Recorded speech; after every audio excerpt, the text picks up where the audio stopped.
जो धारणा प्रैक्टिकल में होता है वो ही सच्चा ज्ञान है।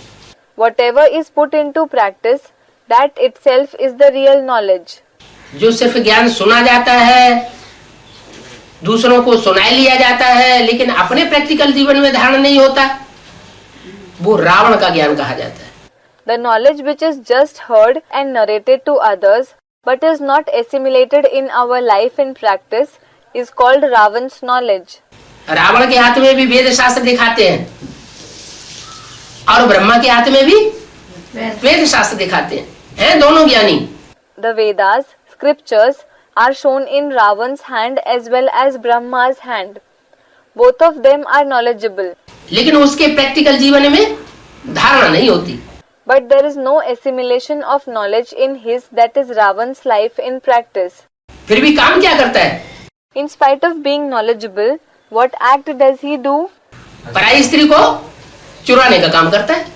He does the act of kidnapping others' wife. तो ये तो ज्ञान नहीं सिखाता ना। So knowledge does not teach this, does it?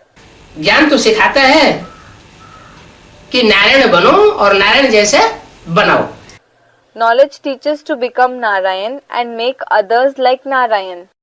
शास्त्रों में नारायण की कोई ग्लानि नहीं है, सब देवताओं की ग्लानि है। There is no defamation of Narayan in the scriptures.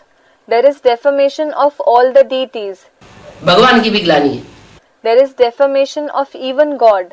Mahadev की भी ग्लानि है, राम की भी ग्लानि है, कृष्ण की भी ग्लानि है। There is defamation of Mahadev, that is Shankar as well as Ram and Krishna. सब देवी देवताओं की ग्लानि की है। They have defamed all the deities. Narayan की ग्लानि क्यों नहीं है? Why is there no defamation of Narayan?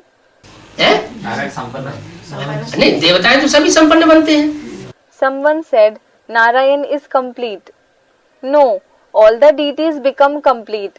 लेकिन ऐसा संपन्न जो बाप समान पूरा हो जाए।